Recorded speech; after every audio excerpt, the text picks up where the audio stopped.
नमस्कार, मैं हूं आपके साथ प्रदीप आजाद और इस खास पेशकश में आपका स्वागत है। राजस्थान से गुजरात तक का सफर और राजस्थान से उन बेरोजगारों युवकों का सफर जो लगातार पिछले करीब 10 दिनों से गुजरात में डेरा जमाए हुए हैं। दरअसल कहानी ये कि जब राजस्थान सरकार ने, या यूं कहें कि गहलोत सरकार ने, जब उनकी मांगों पर ध्यान नहीं दिया, उनकी सुनवाई नहीं की, तो आखिरकार उन्होंने तय किया कि अब उनकी मंजिल गुजरात होगी।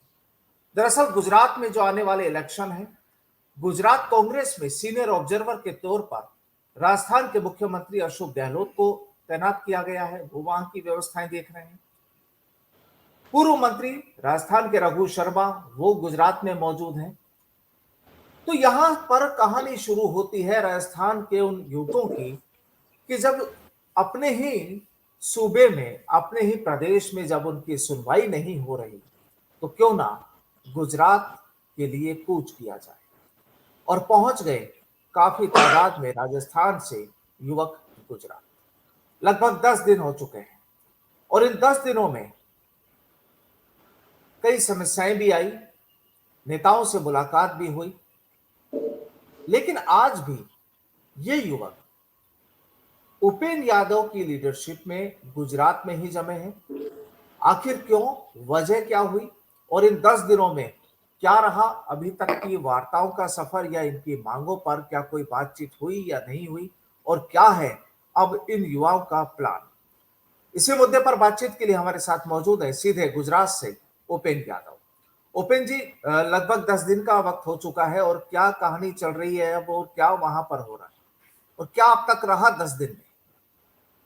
प्रदीप जी, सबसे पहले तो मैं आपके माध्यम से मैं प्रदेश की जनता, तमाम नेताओं से, तमाम मीडिया बंधुओं को, सब लोगों को एक चीज अवगत कराना चाहूंगा कि हम गुजरात क्यों पहुंचे, क्या कारण रहा कि राजस्थान से हमें गुजरात जाना पड़ा, क्या हमारी मजबूरी थी, राजस्थान में हमने आंदोलन क्यों नहीं किया। सबके मन में एक जिज्ञासा का सवाल है कि हमें गुजरात क्यों गए। राजस्थान सरकार जो करेगी राजस्थान में करेगी, गुजरात में कांग्रेस का कोई सरकार नहीं, क्यों गए, सारी चीजों का मैं आपको बताना चाहूंगा कि हमारी मजबूरी इस कदर बन गई कि हमने धरना प्रदर्शन किया तो लाठी चार्ज करके मुकदमे दर्ज कर दिए, एक नहीं 4 मुकदमे दर्ज कर दिए, जो आपने भी कवरेज किया है पीसीसी के बाहर। और जब भी हम दोबारा परमिशन लें तो एक दिन के लिए, कुछ घंटों के लिए परमिशन दी जाती है, फिर हमें भगा दिया जाता। न मुख्यमंत्री से मुलाकात हो पा रही थी, हमने मुख्यमंत्री जी से कई बार समय मांगा, मुलाकात नहीं, ट्वीट किया, सीएमआर में, सीएमओ में समय मांगा, मुलाकात नहीं हो पाई। और फिर गुजरात कूच करने से पहले एक बार आपने भी इंटरव्यू लिया था, हमारा आपके चैनल पे इंटरव्यू आया था। जी सर, आवाज आ रही है? जी जी जी। आपने भी इंटरव्यू लिया, हमने प्रेस कॉन्फ्रेंस की 30 अगस्त को कि हम गुजरात जाएंगे, फिर आप ये न कहना कि आप लखनऊ जाके राजस्थान सरकार को बदनाम करते हैं, और वो स्टेटमेंट आया भी, लेकिन हम 30 अगस्त को ये चीज प्रेस कॉन्फ्रेंस में मीडिया के माध्यम से दोहरा चुके थे। हम लोग 21 अगस्त को गुजरात किए, तब भी कहा था हम 2 अक्टूबर को आएंगे। हमने 13 सितंबर को घेराव किया, आंदोलन किया, और फिर हमने शपथ ली कि हम 2 अक्टूबर को गुजरात कूच करेंगे, शपथ ली, जो आप लोगों ने भी चलाया है। फिर 22 सितंबर को आंदोलन किया, 25 को किया, यानी कि लगातार आंदोलन करके सरकार को जगाने की कोशिश की कि हमारी मजबूरी है, आप सुन लीजिए, हम वोट की चोट करने गुजरात कूच करेंगे, क्योंकि वहां चुनाव है। वहां मुख्यमंत्री जी को सीनियर ऑब्जर्वर बनाया गया, 11 मंत्रियों की ड्यूटी लगाई गई, लेकिन सरकार ने वार्ता करने के बजाय हमें केवल नजरअंदाज किया और संवेदनहीनता का परिचय दिया। कांग्रेस सरकार कहती है हम गांधीवादी विचारधारा के हैं, उनकी पद चिन्हों पर चलने वाले हैं, तो हमने सोचा कि कहीं ना कहीं गांधीवादी विचारधारा से हम आंदोलन करेंगे तो कांग्रेस जाग जाएगी। हम 2 अक्टूबर से पालनपुर गुजरात से पैदल डांडी यात्रा निकाली, 150 किलोमीटर पैदल चले। प्रदीप जी, हम खुले में सोए, सड़कों पे सोए, मंदिरों में सोए, तिरपाल पे सोए, बरसात में भीगे, धूप में परेशान हुए, कई लोग बीमार हो गए, छाले पड़ गए, बहुत कष्टों का सामना किया। हमें रुकने की जगह कहीं पे भी किसी ने नहीं दी, हम सड़कों पे सो गए, मंदिरों में सो गए। मंदिर में भी रुके तो वहां भी हमें पैसे देने पड़े, किसी के 2100, किसी को 1700 रुपए। कई बार भूखे रहे, हालात गंभीर बने, लेकिन हर समस्याओं का सामना करते हुए हमने गांधी जी के बाद दूसरी सफल दांडी यात्रा हम लोगों ने निकाली। और हमने मैसेज दिया, कहीं ना कहीं जो अपने आप मुख्यमंत्री जी को गांधीवादी कहा जाता, कहीं ना कहीं मुख्यमंत्री जी राजस्थान के, अभी पूरे प्रदेश के मुख्यमंत्री तो अभिभावक हैं, वो जागेंगे, बुलाएंगे, लेकिन संवेदनहीनता आज 11 दिन हो चुके हैं, सरकार की तरफ से एक बार भी वार्ता का न्योता नहीं है, बातचीत तक नहीं की। इसी दौरान 3 बेटियां भी सड़कों पर पैदल चल रही थी, वो भी बीमार है, लेकिन अभी तक किसी ने भी सुध नहीं ली, बल्कि सुध लेने के बजाय मुख्यमंत्री जी का जो बयान आया, जो मंत्रियों का बयान आया, जो कांग्रेस नेताओं का आया, डिबेट के दौरान कांग्रेस नेताओं ने किसी ने एजेंट बताया, किसी ने भिखारी बताया, किसी ने क्या क्या बताया, युवाओं का अपमान किया गया। मुख्यमंत्री जी का बयान आया तो उन्होंने कहा कि बीजेपी द्वारा प्रायोजित है, लेकिन यहाँ हालात ये बने, हम दांडी यात्रा लेके पूछे, यहाँ बीजेपी की सरकार है, 200 से ज्यादा युवाओं को हिरासत में लेकर 6 घंटे तक हमें हिरासत में रखा और अभी तक हमें धरना प्रदर्शन का हिस्सा नहीं दिया, ना परमिशन दिया। हम धर्मशाला, मंदिर, गुरुद्वारे, गार्डन में हम लोग अलग अलग संख्या में रुके हैं, कुछ साथी मेरे पीछे भी खड़े हैं। हम छुपकर एक आंदोलन अभी भी गुजरात में हम जारी रख रहे हैं। बीजेपी की सरकार होने के बावजूद उन्होंने भी हमें केवल हिरासत में हम गए, कहीं से किसी का सपोर्ट नहीं मिला, बल्कि हम लोग अभी भी संघर्ष कर रहे हैं। हमने एक वीडियो जारी किया पीसीसी चीफ का, जो ये कह रहे हैं कि आपकी मेहरबानी से, आपके सहयोग से हमारी सरकार आई, आपको सैल्यूट, आपके संगठन को सैल्यूट, अब आपकी सरकार आ गई, आपको संघर्ष करने की जरूरत नहीं है। वो चुनाव जीतने के बाद राजस्थान बेरोजगार एकीकृत महासंघ कार्यालय में जाकर उन्होंने बयान दिया, वो वीडियो उनके पास है। जब हम कांग्रेस कार्यालय में, जब राहुल गांधी जी से मुलाकात भीलवाड़ा में की, उनसे मुलाकात करके कांग्रेस कार्यालय में प्रमोद जोशी जी, प्रमोद तिवारी जी, पवन खेड़ा जी राष्ट्रीय प्रवक्ता और वहां के कांग्रेस नेताओं के साथ बैठकर हमने समर्थन दिया। वो वीडियो भी जारी किया जिसमें प्रमोद तिवारी से बड़े बड़े वादे कर रहे हैं कि हम लंबित भर्तियां पूरी करेंगे, प्रतिवर्ष भर्तियां निकालेंगे, बहुत वादे किए। और उन्होंने ये कहा कि ये बीजेपी में बड़ा आंदोलन किया है उन लोगों ने और हमें समर्थन दिया। रघु शर्मा का वो लेटर भी वायरल किया जो रघु शर्मा ने राहुल गांधी जी को लिखा कि उपेंद्र यादव उनके संगठन में सपोर्ट किया, जीतने में इनका बड़ा योगदान है। सारे हमने सबूत इनको दे दिया है कि हम प्रायोजित नहीं है, ये आंदोलन वो है जो आपने वादे किए थे। ये आंदोलन में मुकदमे दर्ज नहीं करते, लाठीचार्ज नहीं करते, जेल में नहीं डालते, हमारी मांगे पूरी करते, तो हमें गुजरात जाने की आवश्यकता पड़ती क्या? मुख्यमंत्री जी का एक और बयान आया था कि गुजरात में तो सैलरी भी नहीं दी जाती, यानी वहां के कर्मचारियों को सैलरी नहीं दी जाती। हमारे जो आंदोलन चल रहा है, इस आंदोलन में ई मित्र ऑपरेटर के अभ्यर्थी भी जुड़े हुए हैं। हालात यह है कि उनको 2018 में एक आदेश जारी हुआ प्रदीप जी की 11,000 वो ई मित्र ऑपरेटर हैं जिनको प्रति माह 1,000 रुपए दिए जाएंगे। जब ये लोग हमसे जुड़े तब एक आदेश एक और निकाला कि 2 अक्टूबर 2022 से 1,000 रुपए प्रति माह इनको दिए जाएंगे। सबसे बड़ी बात, इन्होंने एक आदेश और जारी किया कि जो एब्सेंट रहते हैं उनको पलटी, जो उनके पेनल्टी उनको दी गई, लाखों रुपए की पेनल्टी दर्शाई गई है कि हमने इनको ये पेनल्टी लगाई है। सवाल ये उठ रहा है, जब आपने अरबों रुपए इनको दिया नहीं, 500 रुपए पर शिविर की इनको पैसे देने की बात हुई थी, एक आदेश जारी हुआ था। जो सरकारी योजनाएं हैं, इनके बायोमेट्रिक हाजिरी होती है, इनके करीब अरबों रुपए हुए, एक पैसा आज तक नहीं मिला। इनको जीरो मानदेय में सेवा कर रहे हैं, अभी तक कोई मानदेय फिक्स नहीं, कई राज्यों में 21,000 है, कहीं 18,000 है, जीरो मानदेय। इनके अरबों रुपए नहीं दिए, वो आदेश की कॉपी हमारे पास है। अरबों रुपयों का घपला हो गया, उनको एक पैसा नहीं मिला। तो अब गुजरात की जा रहे, राजस्थान की, तो देखिए क्या हालात बने। जो सरकार की योजना है वो चाह रहे बायोमेट्रिक की हाजिरी होती है। तो उपेंद्र जी, जब आप प्रदीप जी, मैं और बताना जी। चाहता प्रदीप जी, सवाल ये उठा कि मुख्यमंत्री जी का बयान ही आ रहा है कि हम लोग युवाओं के लिए बजट लेके आएंगे। तो पहले बजट में 2100 पदों पर पंचायती राज JN भर्ती निकालने का वादा किया था पहले बजट में। 3.5 साल बीत चुके हैं, पंचायती राज JN भर्ती की विज्ञप्ति जारी क्यों नहीं? 2100 प्लस 544 पदों पर विज्ञप्ति जारी होनी थी। तो पहले बजट की वादे आज भी अधूरे हैं। वही ITI कॉलेजों में कनिष्ठ अनुदेशक भर्ती 1500 पदों पर, वो भी पहले बजट की घोषणा है। दोनों घोषणाएं पहले बजट की है। 3.5 साल में आपने पहले बजट की घोषणा नहीं की, तो आप कह रहे युवाओं के लिए बजट लेकर आए, तो पहले बजट की घोषणा आवश्यक होनी चाहिए थी। फिर कतनी करनी मंत्र क्यों, ये घोषणा क्यों नहीं हुई? लखनऊ में हम गए तो मुख्यमंत्री जी ने बोला, एक प्रेस नोट जारी है, मुख्यमंत्री का वीडियो भी है कि विशेष शिक्षकों के लिए अधिक से अधिक पद निकालेंगे।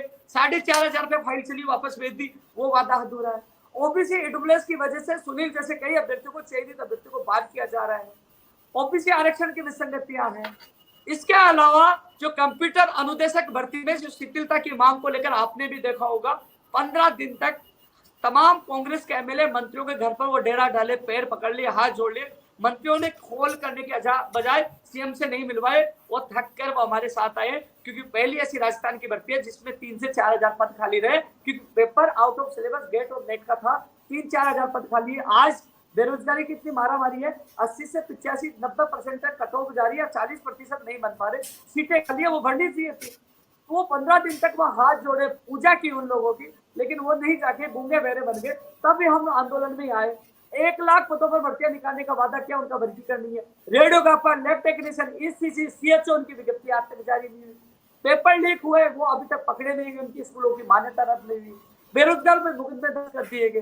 तो तमाम 20 सूत्रें जो मांगे, हर बेरोजगार की मांगों के लिए हम संघर्ष करें, बेरोजगारों को प्राथमिकता मिले, बेरोजगारों की मांगे पूरी हो, लंबित भर्तियां सारी पूरी हो, नई भर्तियां निकाली जाए और तमाम मांगे हम लोगों की पूरी, उसके संघर्ष जारी है। कौन सी मांग हमारी वाजिब है? मैं आपके चैनल के माध्यम से कह रहा हूं कि कांग्रेस के हर नेता को मेरा चैलेंज है, आइए डिबेट करिए और हमारी मांगों को गैरवाजिब आप ठहरा दीजिए। हम गलत होंगे तो 2 मिनट हम छोड़ के आ जाएंगे, हमें जेल में डाल देना कि हम कहाँ गलत है। हमने प्रतीक्षा की, हमने आंदोलन किया, हम लोगों ने ज्ञापन दिया, हाथ जोड़े, पैर पकड़े, उसके बावजूद इनका दिल नहीं पसीजा। वो बेटियां सड़कों पे चली, 150 किलोमीटर में पैदल चले, मंदिरों में चुप रहे हैं, गार्डन में सो रहे हैं, हालात गंभीर है। आज ये रूम देख लिए, ऐसे ऐसे अलग अलग रूम में 10-10, 15-15 लोग अलग अलग छुप रहे, हम एक दूसरे से मिल नहीं पा रहे। ये कह रहे कि पुलिस हमारे पीछे लग जाती है। हालात इतने गंभीर है, मैं क्या बताऊं। हम सब रात को मिलते हैं तो सब रोने लग जाते हैं कि हम किस तानाशाही सरकार से लड़ रहे हैं। लेकिन हमने निर्णय ले लिया, हम मर जाएंगे लेकिन राजस्थान नहीं आएंगे। जब तक मुख्यमंत्री जी बुलाकर हमारी समस्या को हल नहीं कर दे, हम राजस्थान नहीं आएंगे। और हमने ऐलान भी कर दिया, 11 मंत्रियों की ड्यूटी यहाँ प्रभारी बनाया गया है और हम उनके स्वागत के लिए तैयार खड़े हैं। जिस भी जगह वो प्रचार करने जाएंगे, हम लोग उनका घेराव करें। अच्छा उपेंद्र जी, ठीक है, तमाम ये सारी चीजें हुई है। आप राज्य सरकार ने, गहलोत सरकार ने आपकी मांगों पर विचार नहीं किया और यही वजह है कि आप गुजरात 12 दिन से गुजरात में हैं। लेकिन अब मुझे एक चीज थोड़ा सा समझाइए कि राजस्थान में ठीक है, आपने अपना प्रदर्शन किया, यहाँ पुलिस ने आपको उठा दिया, अरेस्ट कर लिया, तमाम सारी चीजें हुई, गुजरात में भी वही कहानी दोहराई गई। तो क्या अब आप ये कह रहे हैं कि गुजरात में बीजेपी शासनकाल में भी आपको कोई सपोर्ट नहीं मिला और वहां भी आपको हिरासत में ले लिया गया? हालात आज ये है कि आप लोगों को एक दूसरे से अलग रह के छुप छुप के रहना पड़ रहा है। अब आप ये भी कह रहे हैं कि आप जब तक मांगे पूरी नहीं होगी आप राजस्थान वापस नहीं लौटेंगे। तो इस सारे एपिसोड में क्या वहां के गुजरात के कोई लीडर ने आपसे मिला? ठीक है, राजस्थान के लोग तो नहीं मिले, राजस्थान का लीडर नहीं मिले, कोई राजस्थान के सीएम नहीं मिले, लेकिन क्या गुजरात के किसी लीडर ने कोई सपोर्ट करने की कोशिश की? देखो प्रदीप जी, हम सपोर्ट मांग भी नहीं रहे, न मांगेंगे। बिना सपोर्ट लिए ही ये कह रहे हैं प्रायोजित आंदोलन है, यानी कि युवाओं के आंदोलन को प्रायोजित बताकर अपमानित किया जाता है राजस्थान के लाखों युवाओं को। यदि हम संपर्क भी करेंगे तो हमें ये बदनाम कर देंगे कि हम किसी के इशारे पे कर रहे हैं, जबकि हमने कह लिया जांच करवा ले, हमारे सबके टेप तो सब पता है इनको। ये आंदोलन उन वादा खिलाफी के आगे है जो मंत्रियों ने लिखित समझौता किया था, लखनऊ समझौता किया था, बजट की घोषणाएं थी, उसके लिए है ये जो वादा खिलाफी, उसके आक्रोशित आंदोलन किया। यदि राजस्थान में हमारी सुनी जाती, मुख्यमंत्री जी से मुलाकात होती तो यह समस्या का हल हो जाता, हमें यहाँ नहीं आना पड़ता। लेकिन हम लोग कितने परेशान होने। अब जो इतिहास हम दोहराएंगे, पहला इतिहास हमने दोहराया, महात्मा गांधी जी के पास सबसे सफल दांडी यात्रा हमने निकाली, वो भी गांधी विचारधारा से। और अब फिर आप सबने पढ़ा होगा छापेमार युद्ध। वो छापेमार युद्ध यहाँ होगा, हम छुपे रहेंगे, लेकिन जहां मंत्री जाएंगे निकलेंगे और हम लोग घेराव करेंगे। यानी कि इतिहास पुनः दोहराया जा रहा है। दांडी यात्रा एक इतिहास के पन्नों में जो पहले लिखा गया था, अब 2022 में लिखा गया है। और जो छापेमार युद्ध है वो हमारी स्थिति है करो या मरो की। गांधी जी का दूसरा नारा लागू हो रहा है, करो या मरो, क्योंकि हमारी स्थिति यह है कि हमें अपमानित किया गया है, हमें एजेंट बताया गया है, भिखारी बताया गया है, प्रायोजित आंदोलन बताया गया है, यानी कि राजस्थान के लाखों युवाओं का अपमान किया गया है। 20 मांग जो है, जो उन्होंने वादे किए थे, क्या बजट की मांगों को पूरा कराने की आवाज उठाना गुनाह है? जो मंत्रियों ने लिखित समझौता किया, उन मांगों को पूरा कराने की आवाज उठाना गुनाह है? हम गुजरात में मजबूरी में आए हैं क्योंकि इनको वोट की चोट का डर लगता है। 2023 दूर नहीं है, ये ऑटो में बैठकर जाएंगे। ऐसे हालात रहे, कांग्रेस के नेता नहीं जागे तो मुझे नहीं लगता ये 5-6 से ज्यादा नहीं आ पाएंगे। राजस्थान के युवा आक्रोश है। प्रदीप जी, जहां कांग्रेस के मुख्यमंत्री जी ने अच्छा काम किया, हमने धन्यवाद भी दिया है, हमने जिंदाबाद भी बोला है। हमारी कोई व्यक्तिगत लड़ाई नहीं है। यदि मुख्यमंत्री अशोक गहलोत जी बुलाकर समस्याओं को हल करते तो हम धन्यवाद देने के लिए तैयार हैं। हमारी लड़ाई हमारी बाजी मांगों के लिए है। रही बात जो तमाम 200 एमएलए हैं, आपके चैनल के माध्यम से उन्हें यह कहना चाहूंगा, लंबे लंबे आप घोषणाएं करते हो, भाषण देते हो, विधानसभा में आवाज उठाते हो कि हम युवाओं के साथ है, युवाओं के साथ अन्याय हो रहा है। तो ये युवा वही है जो सड़कों पे सो रहे हैं, मंदिरों में सो रहे हैं, जो लोग पैदल चल रहे हैं, जिनके हालात गंभीर है। अब पता चलेगा कौन युवा विरोधी है, कौन युवा हितैषी है। अभी भी थोड़ा सा आप में मानवता है तो जाए, आवाज उठाइए, पत्र लिखिए, मुख्यमंत्री से बात करिए, ट्वीट करिए, सोशल मीडिया पे डालिए, बयान जारी करिए। हम उन युवाओं के साथ है जो अपने माँ बाप से दूर, हमने दशहरा यहाँ बनाया, दिवाली भी यहाँ बनाएंगे। ज्यादा से ज्यादा यह होगा कि ये लोग हमारी मांगे नहीं मानेंगे, नहीं सुनेंगे। जो कांग्रेस के तमाम नेताओं से अपील ये करना चाहूंगा, जब हम मर जाए तो हमारी लाशें लेने वो जरूर राजस्थान से गुजरात आ जाए, क्योंकि हमारे घर वालों को लाशें तो जरूर आप पहुंचा देना, क्योंकि हम परेशान है, दुखी हैं। क्यों हम कैद रखे, जिस प्रकार हम संघर्ष करें, हम लोग केवल इनकी तानाशाही से परेशान हुए, लेकिन हमारा जुनून, हमारा हौसला नहीं टूटा है। हम एक दूसरा मिलकर, हम लोग एक दूसरे से प्लानिंग से, रणनीति एक दूसरे से कंधे से कंधा मिलाकर साथ दे रहे हैं। अलग अलग है, हम शाम को मिलते हैं, लेकिन ये जरूर है कि हम लोग ना पीछे हटेंगे, ना झुकेंगे, अंतिम सांस तक लड़ाई लड़ेंगे। आज एक बार फाइनल कोशिश कर रहे हैं कि यदि हमें परमिशन मिल जाती है तो हम टेंट लगाकर वही 1100 लोग वापस उठाएंगे। यदि परमिशन नहीं मिलती है तो हम लोग, जितने लोग होंगे, क्योंकि होटल में, धर्मशाला में, मंदिर में जहां भी किराया लगता है, तो हम इतनी भीड़ 1100 का हम खाने की और उनके रहने की व्यवस्था नहीं कर पाएंगे, लेकिन इतनी लोगों की व्यवस्था कर लेंगे जो अच्छी तरह से उनका घेराव कर सके, उनकी बैंड बजा सके। हम पीछे नहीं हटेंगे, लेकिन यह ध्यान रखिए कांग्रेस, पहले यहाँ घेराव होगा, फिर भारत जोड़ो यात्रा में जाएंगे। और जल्दी ही रोचक आपको तमाम मीडिया बंधुओं को, तमाम जनता को वीडियो मिलेगा जहां उनका घेराव होगा, जहां राजस्थान के युवा कहेंगे कि ये धोखेबाज है, हमारे साथ धोखा किया। तो घेराव भी होगा, भारत जोड़ो यात्रा का विरोध भी होगा। हमारा संघर्ष अंतिम सांस तक जारी रहेगा, हम पीछे हटने वाले नहीं है। उपेंद्र जी, एक आखिरी सवाल। यहाँ जब आपने राजस्थान में जब अपने आंदोलन की शुरुआत की थी, तो उस समय कुछ मीडिएटर्स के नाम भी सामने आए थे कि जिन्होंने आपसे, अधिकारियों और नेताओं के बीच कोई समझौता भी कराया था, कोई बातचीत भी कुछ हुई थी। नहीं, आप सही क्या कह रहे हो, अब आप सही कह रहे हो प्रदीप जी। आज सुबह ही मेरी धर्मेंद्र राठौड़ जी से बात हुई थी। धर्मेंद्र राठौड़ जी कह रहे मुझे पता ही नहीं, आप डंडी यात्रा निकाल रहे हो, कितने दिन हो गए। मैंने कहा यात्रा, बोले मेरे पास रघु शर्मा जी का जरूर फोन आया था कि लोगों ने घेराव कर लिया, तो उन्होंने कहा कि आप इस समस्या का आप हल करिए। तो उन्होंने कहा मैं बिजी हूँ, बाद में बात करता हूँ, लेकिन मुझे तो पता ही नहीं। मैंने कहा आपने बुलाया था, आपने वादे किए था, आप बता दीजिए, मैं आपसे खुद व्यक्तिगत रख के मिला हूँ, आपको सारे सबूत दिए, मुख्यमंत्री जी घोषणाएं, बजट दिए, हम गलत कहा है, मैंने उनके सामने बात की है। तो वो कह रहे कि मैं एक बार मुख्यमंत्री जी से बात करके वापस बात करता हूँ।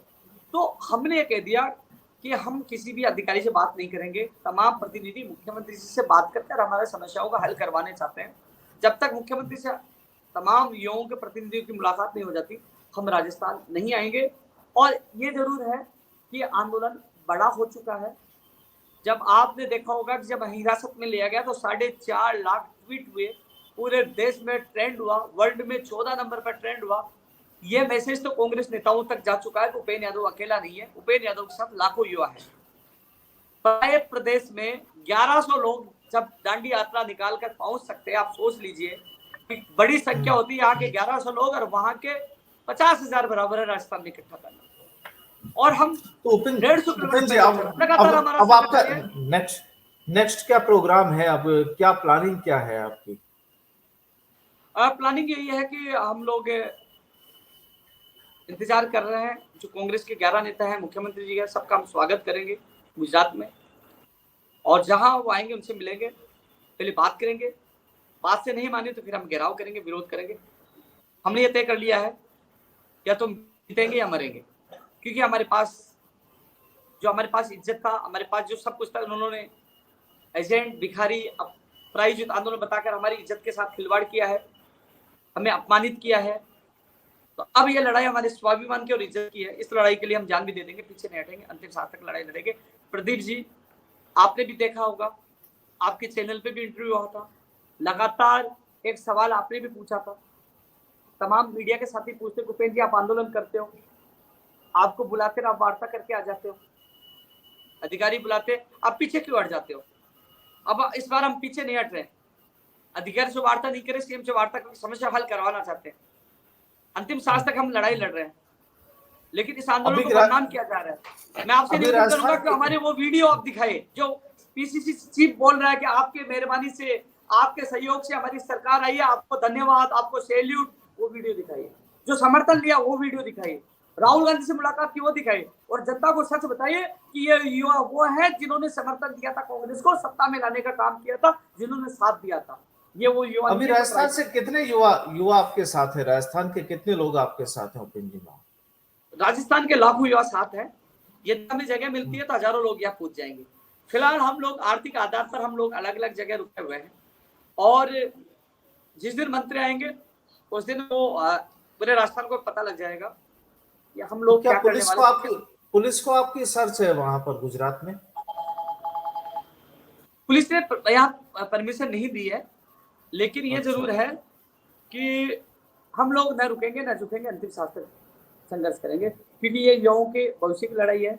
हम मांग करें जो तमाम 20 सूत्रीय मांगों को लेकर, या 5 तो है ही, 20 सूत्रीय तमाम जो मांग है, चाहे वो 1 लाख भर्तियों की बात हो, चाहे लंबित भर्तियों की बात हो, चाहे स्कूल मीडियम में 10,000 पदों की बात हो, चाहे प्रदेश को बेरोजगार प्राथमिकता देने की बात हो, चाहे मुकदमे वापस लेने की बात हो, चाहे ओबीसी आरक्षण की विसंगतियां स्टेट ऑफ क्रिएट कराने की बात हो, तमाम जो मांगे हैं उन मांगों को लेकर हमारा आंदोलन जारी। मैं एक बार इस मांग पत्र की मांगे आपको और बता देता हूँ कि जो हमारी कंप्यूटर अनुदेशक में जो तमाम लोगों को बढ़ने की मांग प्राथमिकता तौर पर है, जो हमारे जो साथियों के साथ अन्याय हुआ है, जो ई मित्र ऑपरेटर हैं जिनके साथ अरबों रुपए खा गए, उनको मानदेय नहीं दिया गया, जिससे अधिकारी का नाम आ रहा है आर के शर्मा, उसको जांच करके मुझे पता है जांच की जाएगी, कई अधिकारी जेल के अंदर जाएंगे, तो उन लोगों को न्याय मिले, उनका मानदेय फिक्स हो, जो मानदेय आज तक नहीं दिया है वो दिया जाए, और जो इनकी तमाम मांगे वो पूरी की जाए। इसके राजकीय आईटीआई में 1500 पदों पर कनिष्ठ अनुदेशक भर्ती निकालने की मांग हो, पंचायत राज जैन 2100 प्लस 544 पदों पर मांग हो, विशेष शिक्षकों के अधिक से अधिक पद निकालने की मांग हो, ओबीसी एडवर्स सर्टिफिकेट की वजह से किसी भी अभ्यर्थी को बाढ़ नहीं किया जाए, न्यूनतम सर्टिफिकेट को मान्य किया जाए, और ओबीसी आरक्षण की विसंगतियां दूर करके जितने 2018 से 22 तक जितने पदों का नुकसान हुआ है वो सेट ऑफ पोस्ट क्रिएट की जाए, और जो प्रज्ञाधीन भर्तियों में नुकसान नहीं हो।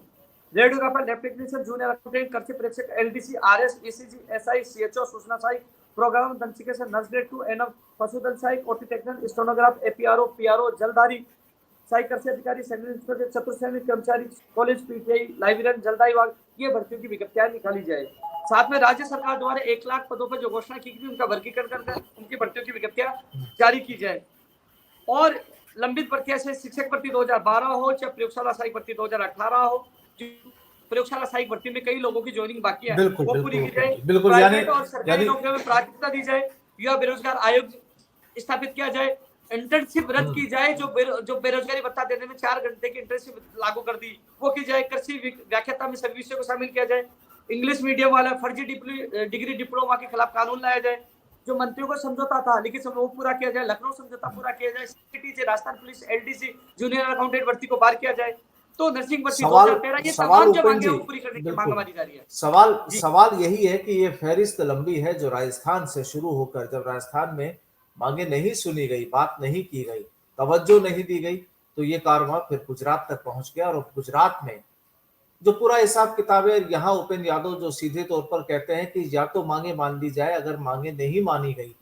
या प्रॉपर तरीके से सीएम अशोक गहलोत से बातचीत नहीं हो पाती है, कोई रास्ता नहीं निकल पाता है, तब तक गुजरात से राजस्थान ये तमाम जो युवा हैं ये नहीं लौटेंगे, चाहे फिर दिवाली का मौका हो या दूसरी कोई भी परेशानी। बहरहाल देखना होगा कि जब तमाम चीजें जब राजस्थान से निकलकर दूसरे राज्य में, जब यहाँ की समस्याएं दूसरे राज्य में पहुंचती है और वहां पर जब राजस्थान के युवा अपना प्रदर्शन करते हैं, अपनी मांगे रखते हैं, अपने गुस्से का इजहार करते हैं, तो फिर क्या सरकार को भी वाकई सोचना चाहिए यहाँ पर कि हाँ, एक बार बैठकर बातचीत की जाए। क्योंकि हालांकि बातचीत के जो उपेंद्र जी बता रहे हैं कि बातचीत पहले भी कई बार हो चुकी है, आश्वासन कई बार मिल चुके हैं, लेकिन जो कहानी का जो द एंड होना चाहिए वो अभी तक नहीं हो पाया, और यही वजह है कि आखिरकार इन्हें राजस्थान से गुजरात पहुंचना पड़ा। बहरहाल उपेंद्र जी, आगे भी आपसे मुलाकात होगी और बातचीत करेंगे, तमाम क्या अपडेट्स रहते हैं वो आप सभी को बताएंगे। फिलहाल के लिए हमारे साथ जुड़ने के लिए बहुत बहुत शुक्रिया। नमस्कार। धन्यवाद सर।